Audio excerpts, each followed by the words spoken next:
This is the Senate of Virginia, Richmond, Virginia.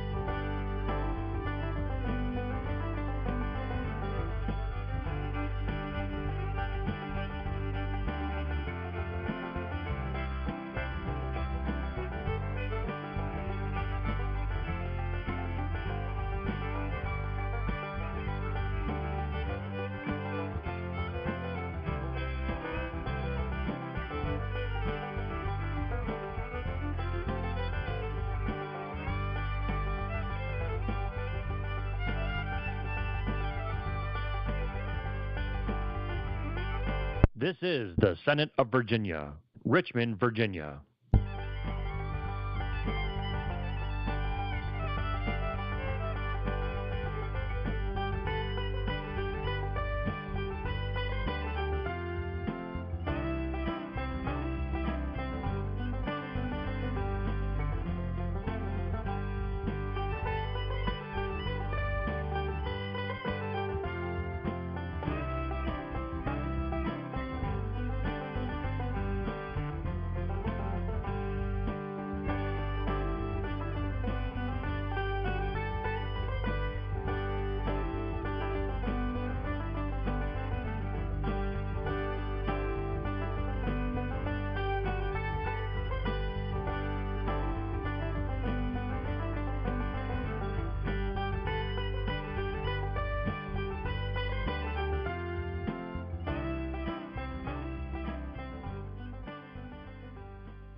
Senate Subcommittee Room, 300.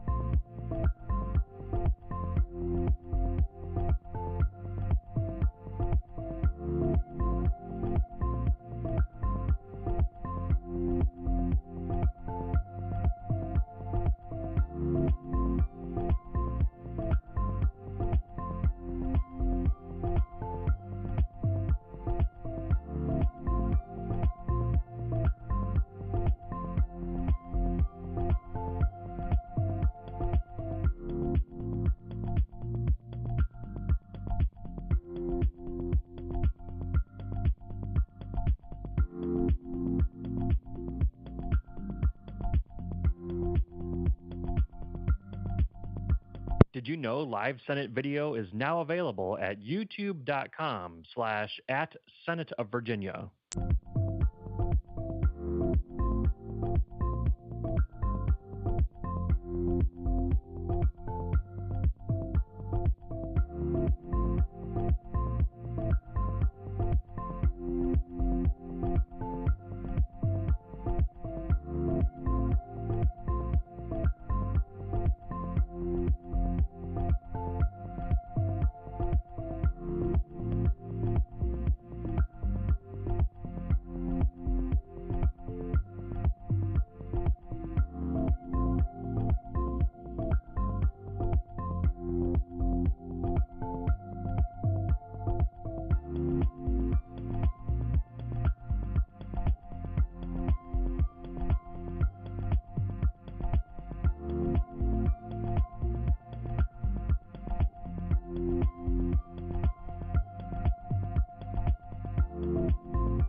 Senate Subcommittee Room, 300.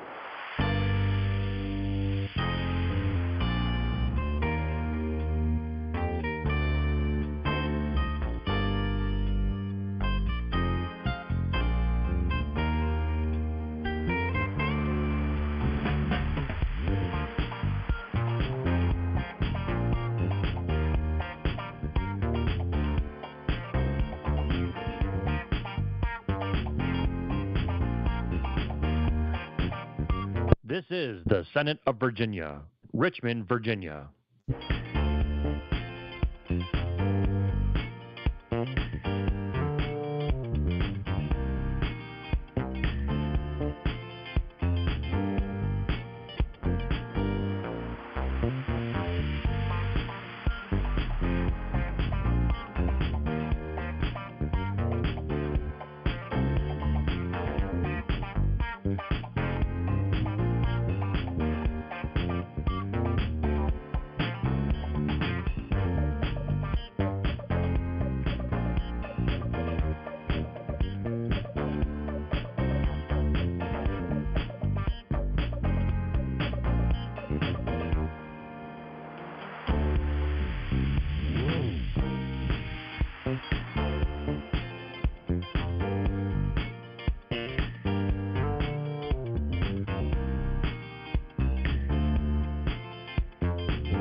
This is the Senate of Virginia, Richmond, Virginia.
Senate Subcommittee Room, 300.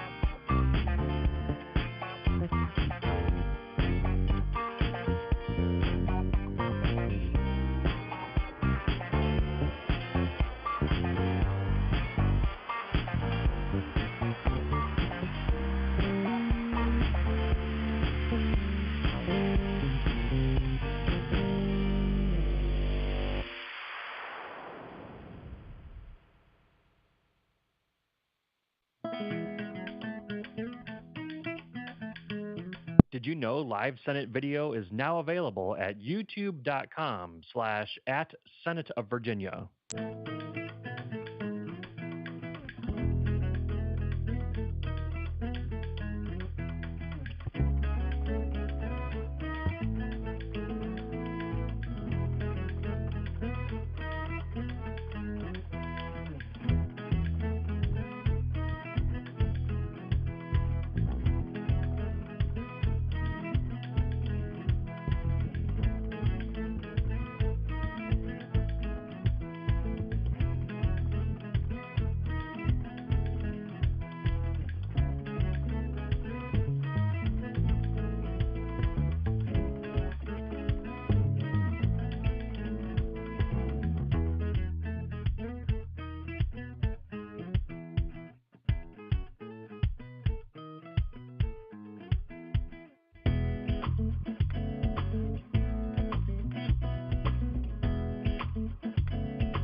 Senate Subcommittee Room, 300.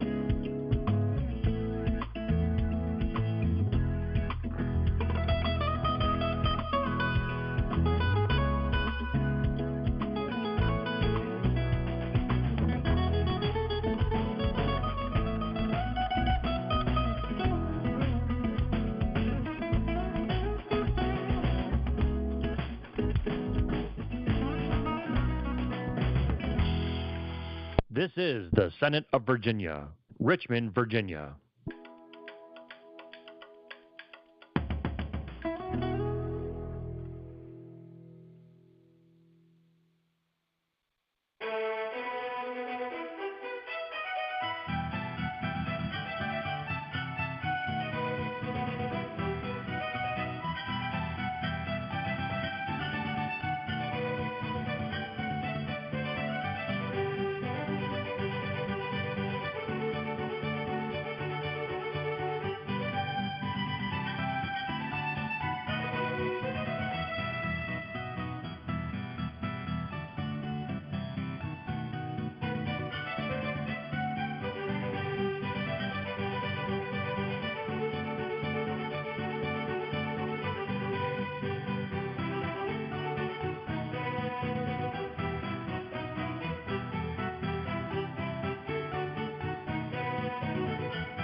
This is the Senate of Virginia, Richmond, Virginia.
Senate Subcommittee Room, 300.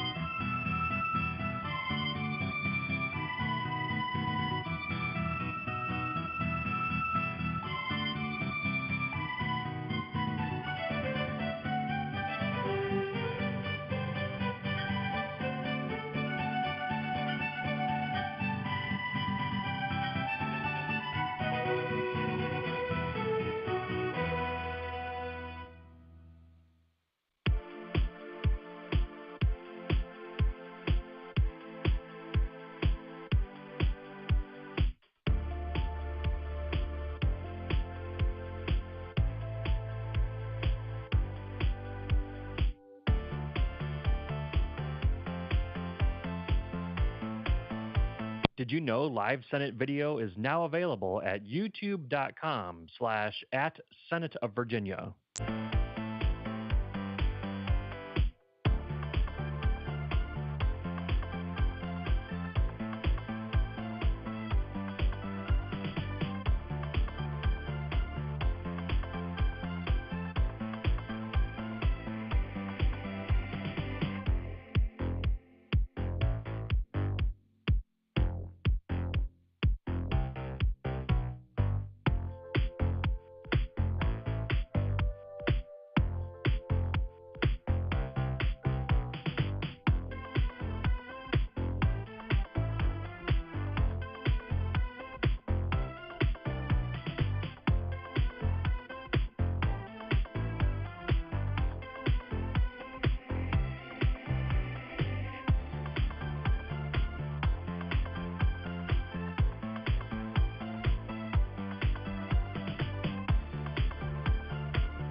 Senate Subcommittee Room, 300.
Good morning, everybody. Welcome to the first meeting of the Health Professions Subcommittee of Senate Health and Education and Health. Let's have introductions of our members before we go over the rules, if that would be okay, and then we can do roll call first, even. Senator Boysko? Here. Senator Pillion? Here. Senator Bagby? Senator Head? Here. Senator Pekarsky? Here. Senator Hashmi? You have a quorum, madam. Thank you. And so if members would introduce themselves, Madam Chair, if you would begin the introductions. Thank you, Madam Chair. Senator Ghazala Hashmi, representing the 15th Senatorial District, parts of City of Richmond and Chesterfield County. Good morning, everyone. Stella Pekarsky, representing the 36th District, that's Western Fairfax County, up in Northern Virginia, and it's nice to see you all have made it to the first week's Friday. Senator Pillion, if you'd like to go. Sure. Todd Pillion, 6th Senate District, Lee Scott Wise, Washington, Russell Dickinson Buchanan, and the cities of Norton and Bristol, far southwest Virginia.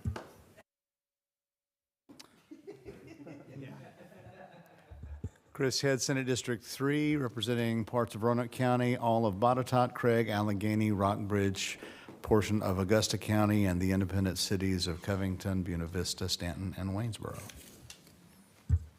Thank you. And I am Jennifer Boysko. I represent the 38th Senate District. That is Northern Fairfax County, McLean, Great Falls, Reston, Herndon, Wolf Trap, unincorporated portions of Vienna and Falls Church. And we have not a very huge docket, so I have Senator Locke as our first patron. First, we cannot do testimony via Zoom. We are not set up for that. And if you have substitutes or amendments, please make sure that you let me know. And we are civil in this body, and we treat one another with respect and dignity at all times. Senator Locke, please tell us about SB 740. Thank you, Madam Chair, members of the committee. This is not new to you, and I'm proud to co-sponsor this bill with Senator Head. This is the unconscious bias bill. And just as by way of background, Black women in Virginia continue to have 2 times higher rates of pregnancy-associated deaths compared with their white counterparts. In 2021, the rate was 113.8 for Black women and 54.8 for white women per 100,000 live births. In Virginia, 83% of pregnancy-related deaths are preventable. Black infants are dying before their first birthday at a rate that is almost double the rate of other babies. The Black infant mortality rate in the West Piedmont Health District in 2022 was 35.5 per 1,000. This is alarming, and the latest Virginia Pregnancy Risk Assessment Monitoring System reported that 18% of women experience discrimination or harassment as a result of their insurance or Medicaid status, 25% as a result of their race, ethnicity, or culture, and 42% of women experience discrimination or harassment due to their weight.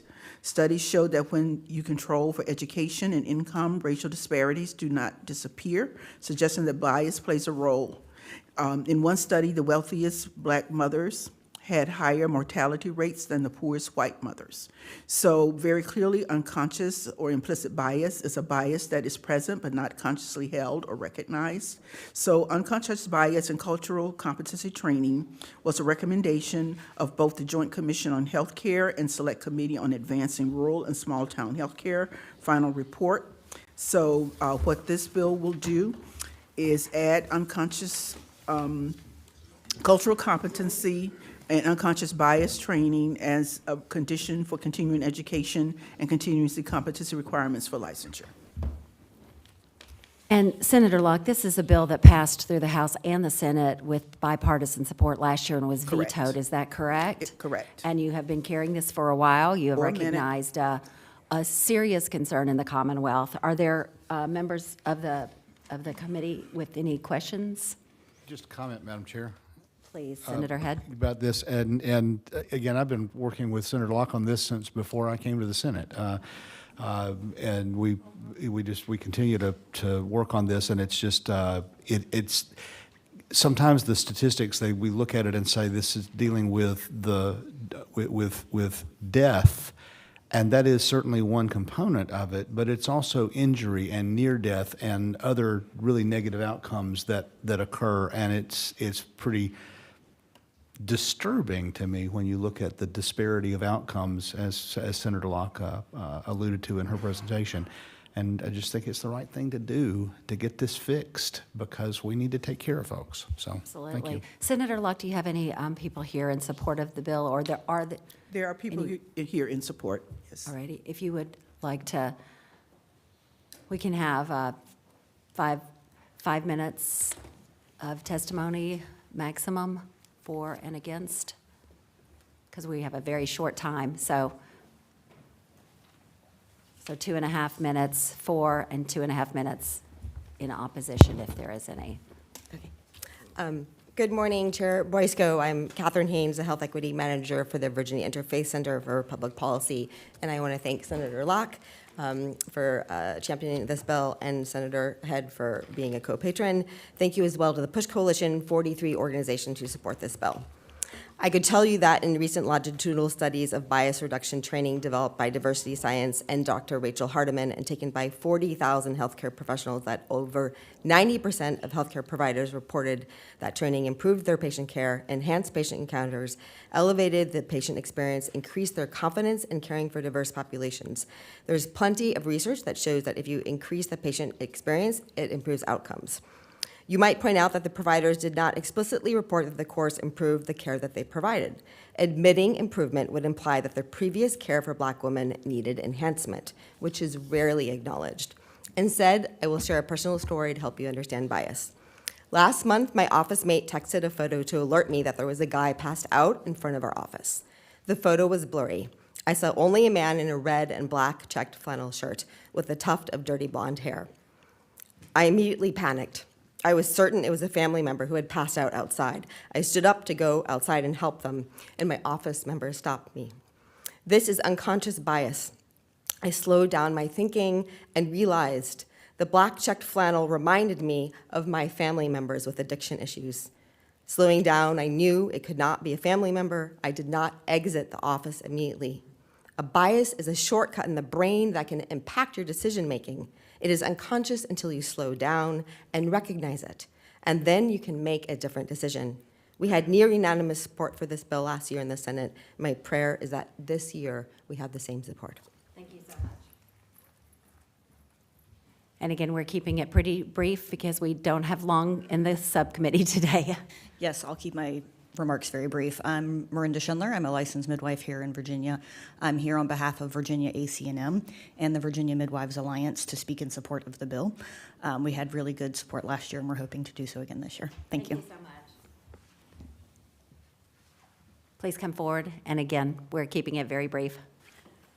Thank you. My name is Shantini Jackson. I am the Executive Director for Community Health Workers Association. We are frontline public health workers, and we hear and we see the experiences of communities. Unconscious bias is a reality for us, particularly in certain vulnerable populations. So I would like to support this bill, and we appreciate all the help that we get from you. Thank you so much.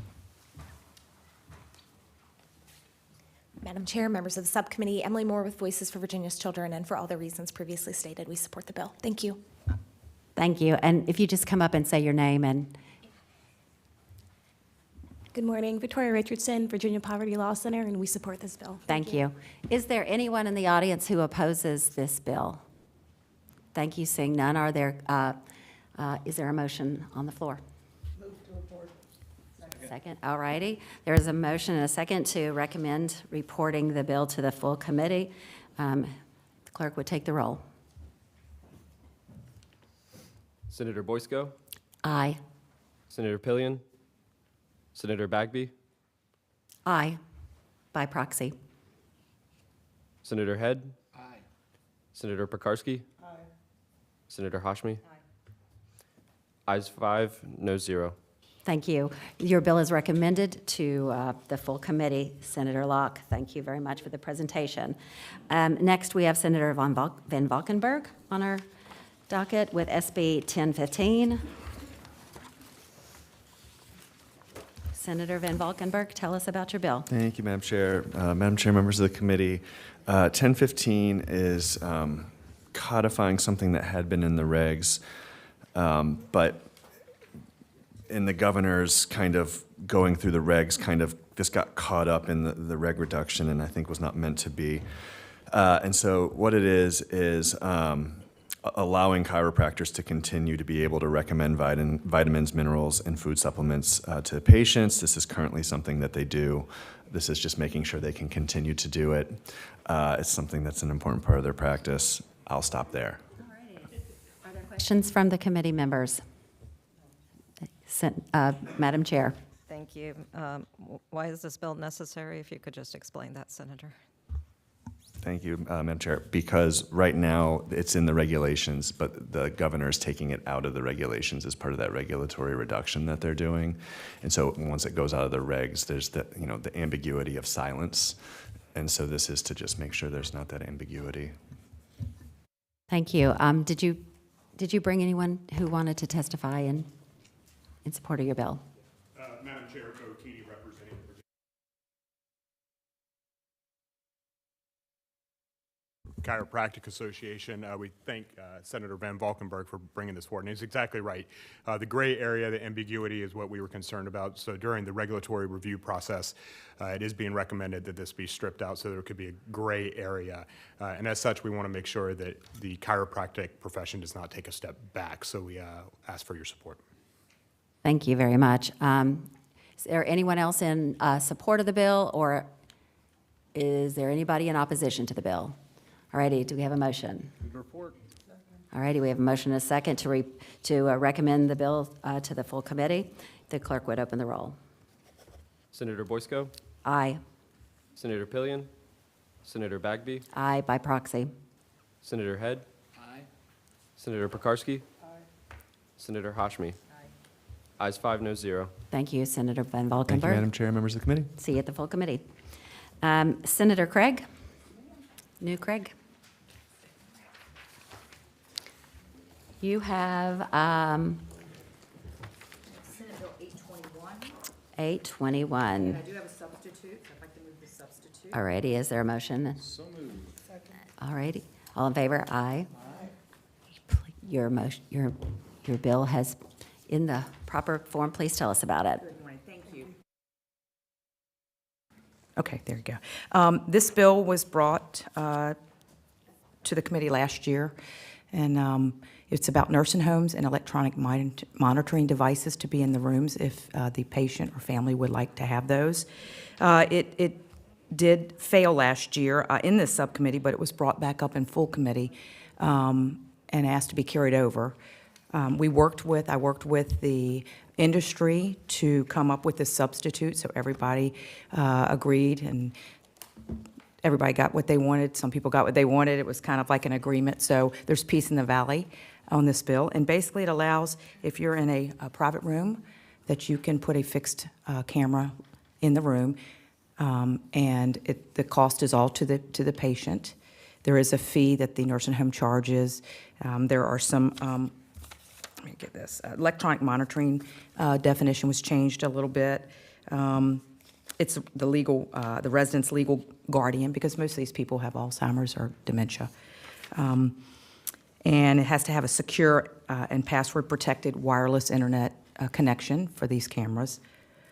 And the nursing home will approve the cameras. They will not deny them, but there will be, regulations involved in that. And last year, there were some issues with some HIPAA violations because the camera might actually show in the hallway. We've now said it has to be affixed onto the patient. So we worked for the last several months with everyone, trying to make sure that everyone got what they wanted in this bill, and I think everyone's happy at this point. I have several constituents that had some major issues. Thank you. Are there questions from members of the committee? Senator Head, followed by Senator Pekarsky. Thank you, Madam Chair. I mean, and just looking over this, I see that on line 51 of the substitute, it says nursing facilities may assume custodial ownership of any recordings from electronic monitoring devices. I may, but is, who decides? Right, you said you're on 51? Yeah, line 51. It says, Line 51. right, it says a nursing home facility shall allow. Well, no, it's just that they may assume, I'm just wondering who decides if it is that it's the nursing home's discretion that they want to do that, or is that at the family's discretion? And if to you say? speak through the chair, please. Apologize, Madam Chair, that was my question of that is just a little, just wanted to make sure that I understand Yes, who gets I to make would, that decision on that. Madam Chair, I'd answer this, Senator, as the family would allow for this. This would be the family. You're talking about putting the devices in the rooms? Well, Madam Chair, the question is, once it's there, and there are any recordings that are there, the custodial ownership of the recordings, presumably, this is to ensure that there are no bad actors. And, being in the senior adult industry, the overwhelming majority of the providers in this space really do a remarkably good job, and you don't want to be putting them, and that's part of been the anxiety about doing this to begin with. I'm glad we've gotten to a place on this, but my concern is if you've got a facility that's not doing well, and they say, we want to be the custodial, we want to assume custodial ownership of that, if they get to make the decision on that, then how do you, if you've got somebody who's already being a bad actor, how do you protect the integrity of that recording? Because it's not part of their patient record. It's not something that they have to carry. But if they may do that, but if it is may, at the request of the family, be or with the approval of the family, I'm just wondering about that. I see Mr. Johnson is out here, Madam Chair, if he wants to weigh in on this, because I certainly do not want to do any harm to this bill, because I'm completely supportive of the bill. I just want to make sure we don't mess something up here. Madam Chair, to the Senator, we do have Scott Johnson. We worked on this for the last several months, and so right on 54, it says if a nursing home facility chooses to assume ownership of recordings from electronic monitoring devices, the nursing home shall not permit viewings of readings. But if you would like to ask. Again, Madam Chair, that doesn't really get to my Johnson a concern on this, but that's okay, so. I would also point out, Senator Craig, that on line 68 through 72, there is also a mention of ownership of the recordings, giving the nursing facility the first, it appears, the first response, 168 and 69 lets them know that they can't be a part of the medical record. Is that what you're saying? Well, the way I'm reading it, it says unless a nursing facility chooses to assume ownership, giving them the first crack at it. Yeah. Did Mr. Johnson? Did anyone want to speak? Yeah, I on think your Mr. behalf? Johnson Thank and you. I put Okay. this bill together. Mr. Johnson, if you would come and He's a professional at this help one. us parse through this. Yes, Good please. morning, Madam Chairman, Since you members of wrote the it. committee, Scott Johnson representing the Virginia Healthcare Association. I want to thank the senator for working with us. We had grave concerns over the introduced bill, and we've tried to come together. We spent a lot of time, and she's devoted a lot of effort to listening to us, and we appreciate it too. If I may answer Senator Head's question on line 51, what is envisioned is this fixed camera will basically provide the feed back to the legal representative. If for some reason that person can't continue to do that and comes to the facility and says, hey, will you assume responsibility for that? Then the facility makes a decision to say, yes, we will, or no, we can't. And then you've got to find another legal representative to be responsible for the feed. What we learned from our members, and there are some in the state that do permit this today, that if the facility had to maintain the recordings and all, the cost to have a vendor do that is huge, and we wanted to avoid that. So I hope I answered Senator Head's question. If I didn't, I'm glad to take another shot. Thank you. Senator Head? Yeah, Madam Chair, I'll just add, that satisfies me for now, and we'll move forward. I think this is fine, because again, as I say, I'm supportive of the bill and don't mean to do any harm to it. Senator Pekarsky, you had a question, and then Senator Pillion, and then Madam Chair. Thank you, Madam Chair, for the patron. I think maybe if we can build some clarity around that, because I think that is not very clear as to who, anyway, I think we need some clarity around that, and I would appreciate if maybe we can work before full committee to make it clear as to who has access to this. But that aside, can you just walk us through what the differences are between what was posted and the substitute? The whole bill was pretty much changed, so. Again, But please the- speak through the chair. Madam Sorry. Chair, apologies. Madam Chair, I would answer that last year, it was just a basic shall put the electronic monitoring in the room. There was not a lot of policies and procedures and regulations, and so that's why I think the committee decided that it was too vague, and the bill didn't pass. So I worked with Mr. Johnson over the interim and all of the stakeholders to see if we could come together to put a video monitoring system in each person's room, and then we decided who would monitor that, which would be the patient or the representative. And then again, like Mr. Johnson said, if they couldn't do it, then the nursing home would have to decide how would they handle that.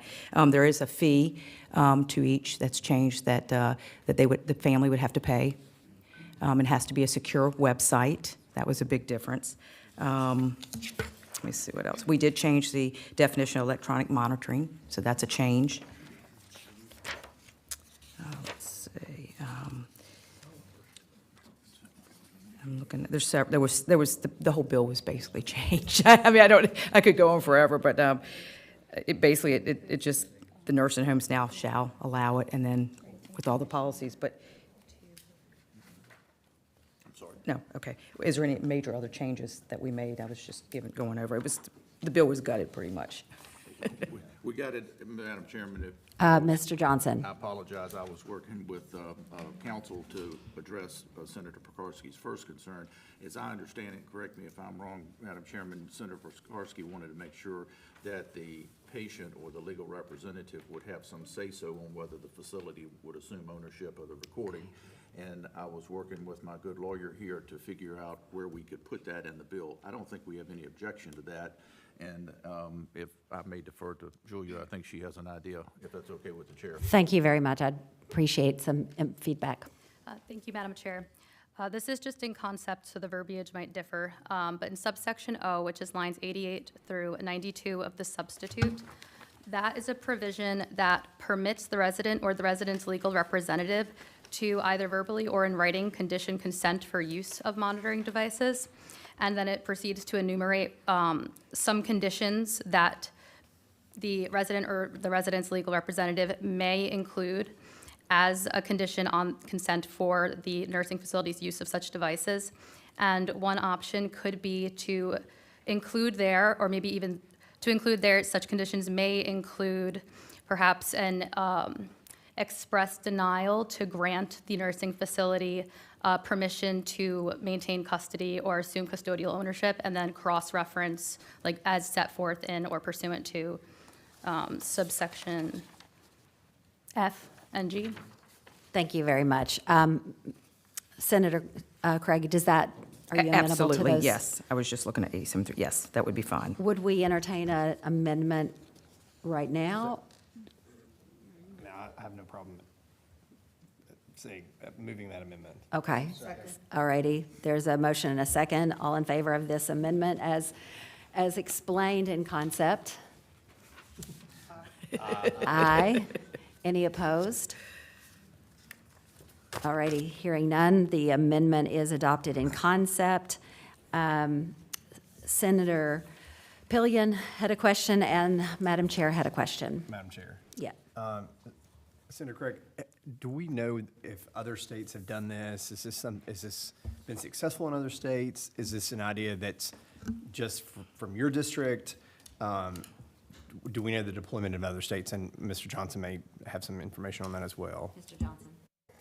Yeah, Madam Chairman, Senator Pillion, yes, Senator Craig had gotten NCSL to pull a state survey, and in round numbers, about 34 states or so have something in this arena. Sometimes it's a little bit different. We also consulted our members that operate in multiple states. Ohio has got this a little bit different, but they have it, and it's available. And initially, the operators had a little choking moment when it passed, but then when they realized the frequency of the use was very manageable, so we tried to track some of the guardrails from those other states. Thank you. And Madam Chair, you had questions? Thank you, Madam Chair. And just a question for the patron. I've been looking for language around whether or not any of the recordings may be used for legal actions, whether it's legal actions against the nursing facility staff or even some visitors who may be visiting the residents there. If we're making these recordings, storing these recordings, are they then open for any kind of legal actions that someone may use, whether it's against the facility itself or somebody coming to visit the patient? Madam Chair, I know, to answer the senator, I know we put in there that they can't be part of their medical record. I will also yield to Mr. Johnson. I don't believe that's in there. Mr. Johnson, could you help clarify that? Madam Chairman, Senator Hashmi, on line 60 through 65, there are two paragraphs there. The recordings of the property of the patient or the legal guardian, and if they come to the facility and say, hey, the recording shows abuse, the facility has a current duty today already to report that abuse to OLC. And there's nothing to prohibit the family from sharing the recording with the OLC investigator and sharing it with the facility. But the control of that recording is there, and we've done nothing to block that. So if you see something bad, say something. Thank you. Senator I Craig. was just going to further state that I believe if the nursing home wishes to see the tapes, that they do have a right to see those. For quality assurance. For quality assurance, yes. Thank you. Are there other members of the audience? If there are no other questions, Senator Pekarsky? Madam Chair, question for the patron. Please, Last go one. ahead. Thank you. I was just wondering if there's going to be, and I apologize because I do need to read the substitute in more detail before next week since it has changed so much. But is there going to be any signage outside of the room allowing folks to know, especially guests that are coming into this room? We had that signage, yeah. Senator Craig? Yes, Madam Chair, I'd answer the senator that, yes, there is in, let's see, line, 93, the whole, so it says that the nursing home is aware. You got the different one? Oh, you got a different one. Okay, I'm sorry. Okay, 93, the nursing facility shall post and maintain a notice at the entrance of the residence room stating that there's electronic monitoring. Thank So you. that is in there. Appreciate that. Any other questions of members? Hearing none, are there members of the audience in support of the bill? Anyone in opposition to the bill? Move to report. As substitute. Yeah. And with amendment. All righty. Concept. So, moving the I didn't think this was substitute gonna be as, easy. moving the substitute as amended to recommend to the full committee. And we have a second. If the clerk would take the roll. Senator Boysko? Aye. Senator Pillion? Senator Bagby? Aye by proxy. Senator Head? Aye. Senator Pekarsky? Aye. Senator Hashmi? Aye. Ayes 6, no 0. Thank you so much. Thank you, Madam Chair and members of the committee. And hopefully we'll have everything all worked out and very clear. Yes, we hope to Next have week. that. This was kind of a rush. Thank you. Thank you, Senator Craig. Senator Favola has joined us. Senator Favola, you've got SB 745, is that correct? Okay, I'll start with that. Madam Chair, so this is a Section 1 bill, and what it does is it directs the Board of Pharmacy to meet with stakeholders and we do list the stakeholders. The goal is to look at the various revenue streams, all the insurance-type plans, to determine if they're covering therapeutic interchange drugs, and if not, what recommendations could come forward to make that possible. Oftentimes, big-name drugs are very expensive. A therapeutic interchange drug might be available, could be in the best interest of the patient. We need to know if the various insurance forms would cover it. And we pick up, as you know, in this bill, we're asking them to look at the ERISA plans, which are the plans that are governed under that federal law, Medicare, Medicaid, as well as private insurance plans. It's just a stakeholder group, but we might get useful information, and we should have a report by November 15th, 2025. Senator Favola, could you explain to us what therapeutic interchange drugs are? Therapeutic interchange? Therapeutic interchange drugs would be, it would be a drug that could provide the same benefit as a named drug that perhaps your provider had identified. And providers are looking for this information too, because providers want their patients to be able to afford to get the drugs. So if there are interchange drugs that are available, usually that is made available to providers and they're aware. Would you say that's fair? Senator Pillion? Madam Chair, I would agree with that explanation. Okay. Are there other questions of the committee? Do you have anyone here to support the bill, or are there people There's in? no opposition that I know of, but You're in support? Okay. Madam Chair, Madam Chair, this work group could come out with some information that would save the Commonwealth significant money and perhaps open opportunity for better drug use. So I would, if there's no other comments or questions, I would make a motion to go ahead and report the bill. All righty. As I recommended. do need to ask if there's anyone in opposition in the audience before we move forward. And seeing none. All righty. We have a motion. Is there a second? All righty. Motion and a second. If you take the roll, please. Senator Boysko? Aye. Senator Pillion? Aye. Senator Bagby? Aye by proxy. Senator Head? Aye. Senator Pekarsky? Aye. Senator Hashmi? Aye 6, no 0. Thank you so much. Your bill will be recommended to the full committee. Senator Favola, you also have SB 752. I do, and that's another Section 1 bill. And Madam Chair, I do have an amendment in the nature of a substitute. Sorry, I said that. Is there a motion to accept the substitute? And a second. All righty, all in favor? Aye. And anyone opposed? Please go forward with your substitute. Okay. Explain to us. Okay.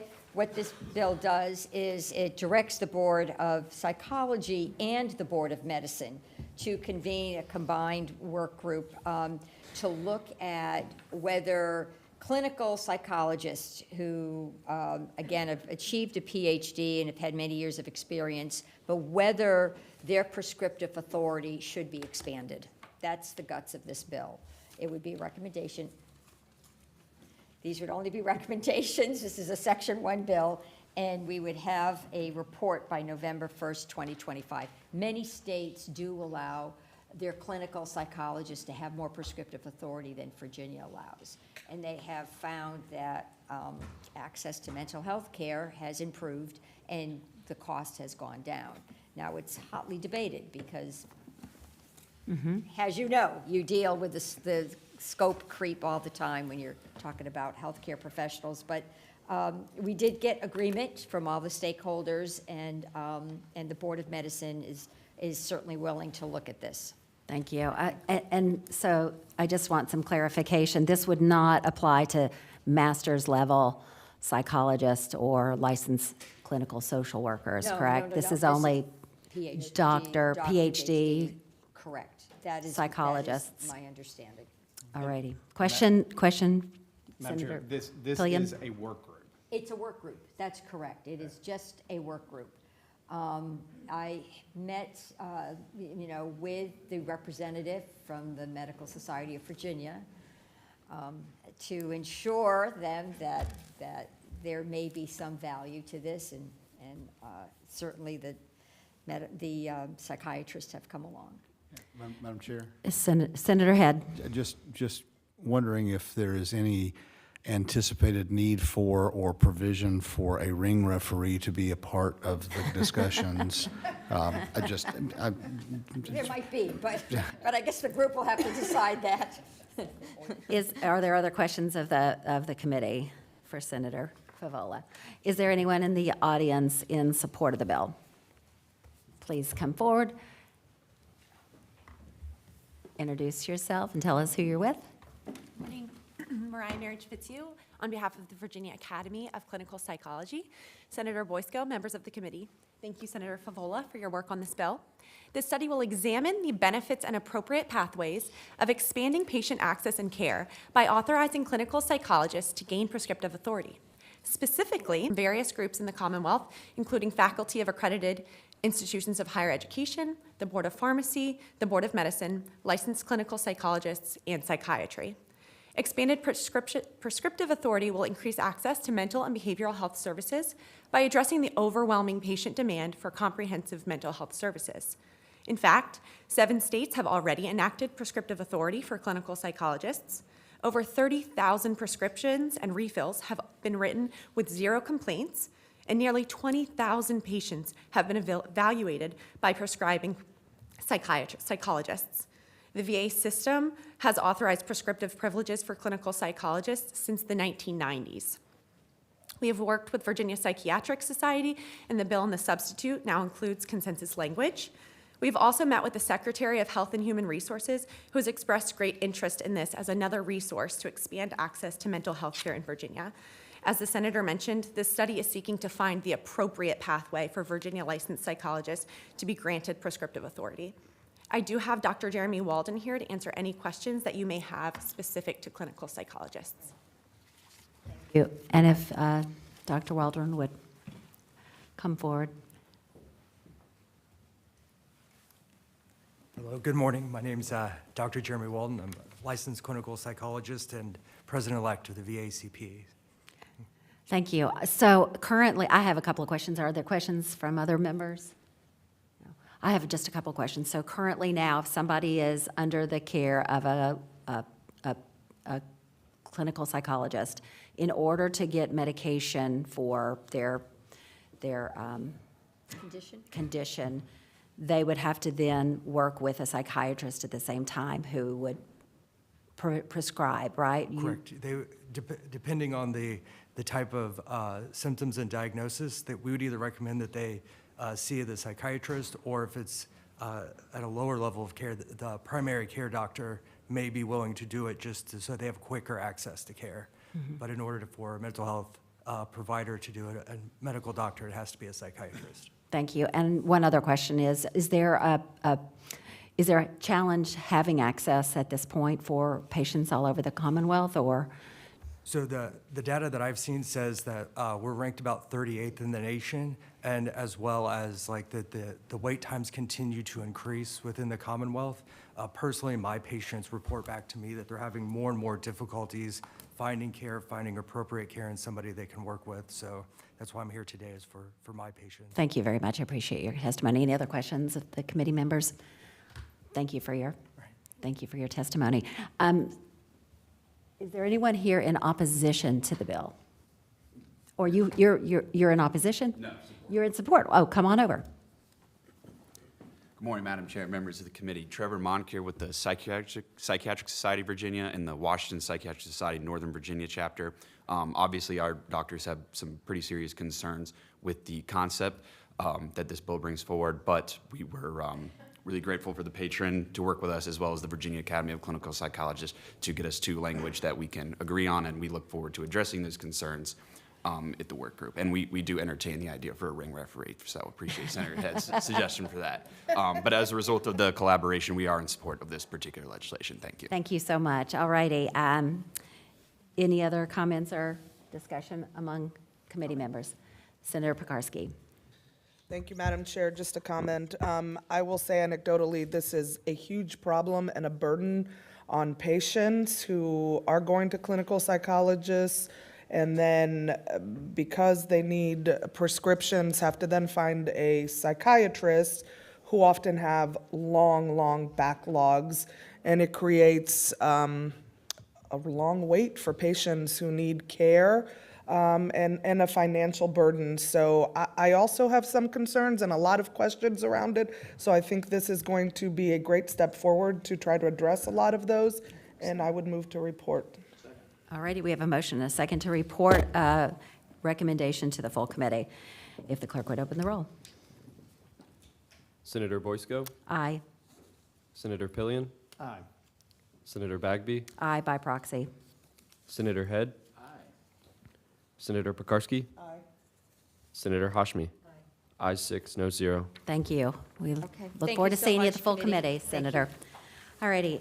We have now, I believe, Senator Hashmi's bill, SB 981, and then we have two identical bills after that we will, and Senator Bagby has a bill too, but I don't know where he is. Senator Hashmi?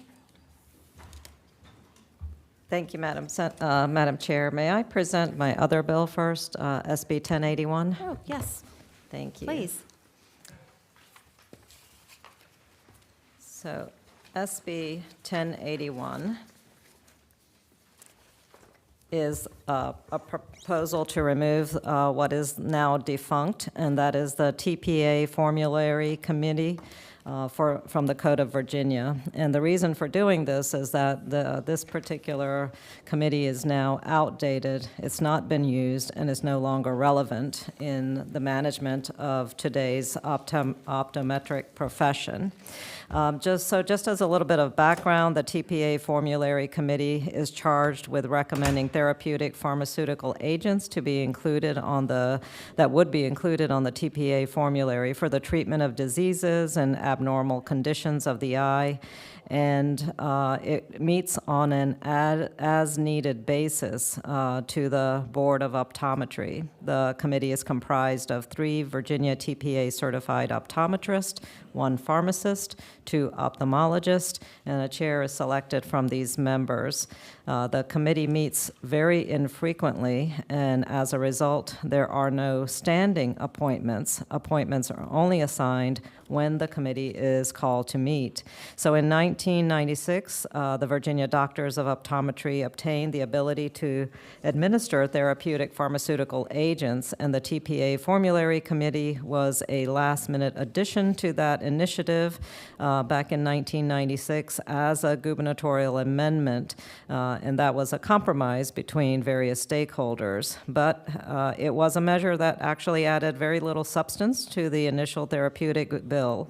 And since then, the committee has met only 6 times, so only 6 times since 1996, and it's actually never denied an optometrist ability to use a pharmaceutical agent for the treatment of a diseased or any abnormal ocular conditions.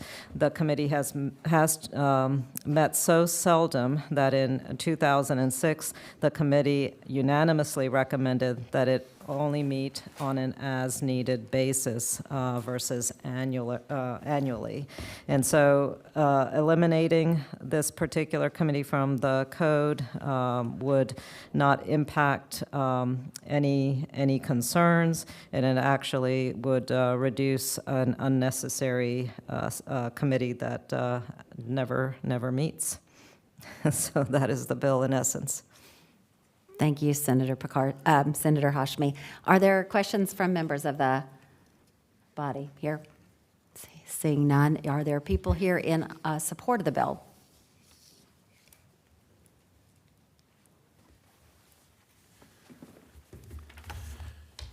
Good morning again, Madam Chair.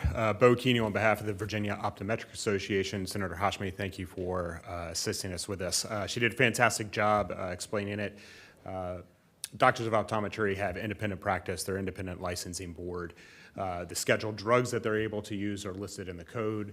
The classification of drugs that they're able to use are already listed in regulation. As such, this TPA Formulary Committee is duplicative. It's not needed anymore, it's outdated, which is why we're taking a look at removing the unnecessary regulatory burden. So, thank you.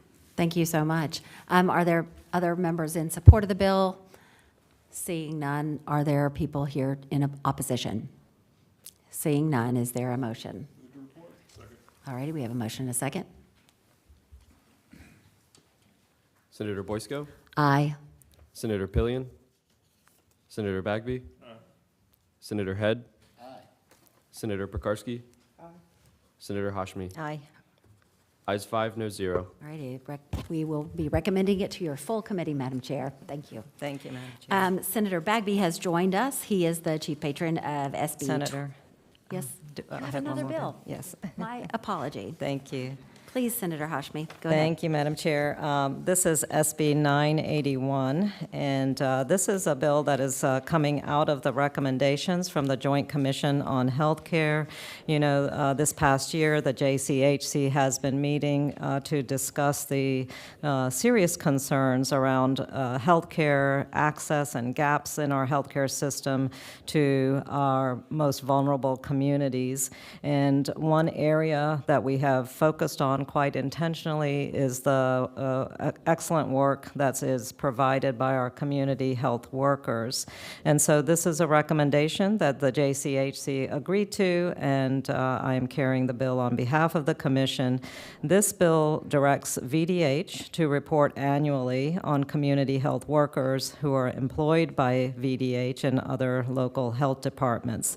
And as I mentioned, as a recommendation of JCHC, this recommendation came out of the staff report that our JCHC staff provided on strategies to extend healthcare access to vulnerable communities. VDH and local health departments employ community health workers to provide a range of services, which include vaccinations, work around sexually transmitted infection prevention services, and perinatal health services, among several other initiatives. And since September of 2024, VDH now employs a total of 130 CHWs. And just last year, we may recall that we in the General Assembly, we appropriated $3.2 million per year for the fiscal years 25-26 to fund our existing CHW positions at state and local health departments. What is necessary is regular review of the status and the performance of CHWs that are currently employed by VDH and local health departments, because that can help us to determine the impact that CHWs are having, the need for additional CHWs, and funding that might be necessary to support our existing community health workers.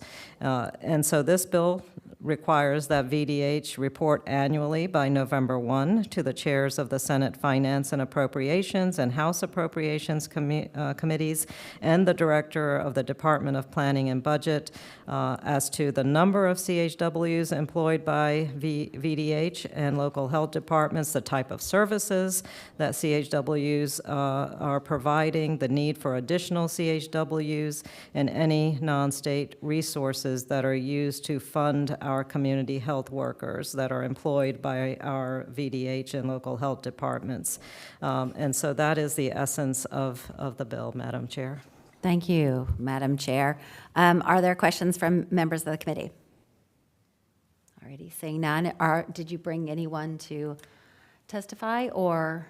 We have our wonderful staff from JCHT, Estella, who did the research and helped guide us in this recommendation. I don't know if she would like to say a few words, but she's certainly here to answer any questions. Alrighty. You're welcome to come up and say make a couple of remarks. Good morning, Madam Chair, members of the committee. Yes, my name is Estella Obi-Tabot. I'm a senior policy analyst at JCHC, and I'm here and available to answer any questions you may have. Madam Chair? Senator Bagby. Oh, no, you look like you were about to say something. I'll wait till you're done. No. Oh, I was just going to say, if there's no opposition, I have a motion. Alrighty, let's make sure of that. Does anyone else have a question? Alrighty. Is there anyone in opposition to the bill? Alrighty. I think we can have a motion now, Senator Bagby. Move the report. Alrighty. Second. And we have multiple seconds. If the clerk would open the roll, I think we're in good shape. Senator Boysko? Senator Pillion? Senator Bagby? Senator Head? Senator Pekarsky? Senator Hashmi? Aye. Ayes 6, no 0. Thank you. We will, thanks for your time. We will be reporting this, recommending to the full committee. All righty. Senator Bagby. Yes, Madam Chair. Madam Chair, I have SB 1253 before you, and it adds to the list of titles that are unlawful to use without a license, DPT, and Doctor of Physical Therapy. No updates have been made to title protection since before the DPT was initiated in 2005 in Virginia. And this brings the Practice Act up to date with actual education standards, as all physical therapists graduating from physical therapy school have a Doctor of Physical Therapy degree. The bill also removes the title of PTT and Physical Therapy Technician, an unlicensed title and position, and is no longer relevant to the practice. And so that is the bill. We have folks here, Ken Hutchison, here to respond to any questions you may have. Thank you so much. Are there questions from members of the committee? All righty. If you all would like to come on up. Please introduce yourself to Yes, the. I'm Tom Bohannon. I'm a physical therapist and represent the Virginia Physical Therapy Association. And we think this just is a good update to our bill. And if there's any questions for anybody, I'm happy to answer. Very much. Questions? Move to recommend reporting. Well, hold on just a second. Is there anyone here in opposition to the bill? All righty. Now, Senator Pillion. I have a motion. Recommend reporting. All righty. We have a motion and a second. If you'd open the rolls. Thank you, sir. Senator Boysko? Aye. Senator Pillion? Aye. Senator Bagby? Senator Head? Senator Pekarsky? Ayes 5, no 0. All righty. The bill will report with a recommendation to the full committee. Appreciate that. Our last two bills are identical. SB 1035 by Senator Pekarsky and SB 790 by Senator Head. I would recommend that we roll the Senator Head's bill into Senator Pekarsky's if you all do not have any opposition to that. And you could be chief, is it incorporated co-chief patrons? That is fine with me, Madam Chair, so. Thank you. All righty, do we have a motion? And a second. All righty. All in favor of the incorporation into Senator Pekarsky's bill? Aye. Any opposed? All righty, Senator Pekarsky and Senator Head, of course, I'm going to give you an opportunity to speak about it too. Oh, good. Yeah, just in case. Senator Pekarsky. Thank you, Madam Chair. What can I say? Great minds come up with great ideas. No, this bill, SB 1035, really is just a word cleanup bill. It revises a section of the Drug Control Act that's related to professional use by practitioners to add or other opioid antagonists following each mention of naloxone, which is a widely used opioid antagonist in subsection Y. This language has already been adopted in other subsections of the law, and this code section simply has yet to be updated and the language added. So it's just to clarify, bring it all up to speed, clean it up, and make sure that our medical professionals have the opportunity to use the most up-to-date opioid antagonists available to help patients. Thank you so much. Senator Head, did you want to make some comments as well? Yeah, Madam Chair, just to add that the other reason that we're doing this, and it really will save us coming back again and again, naloxone as a specific opioid antagonist was named because at the time it was the only one, and this will keep us, as others come on the market, from having to come back again and again and again. It's just, if it's approved by the FDA and this is what it does, then we can just have it and we don't have to come back and fight this fight, so. Thank you. Any other questions from members of the committee? Anyone here in support of the bill? Anyone here in opposition to the bill? Great. Aye. All righty, we have a motion and a second to report the bill, to recommend the bill to the full committee. The clerk would open the rolls. Senator Boysko? Aye. Senator Pillion? Aye. Senator Bagby? Senator Head. Senator Pekarsky. Ayes 5, no 0. Thank you. With that, there is no further business, and the committee will rise. Thank you all. Thank you.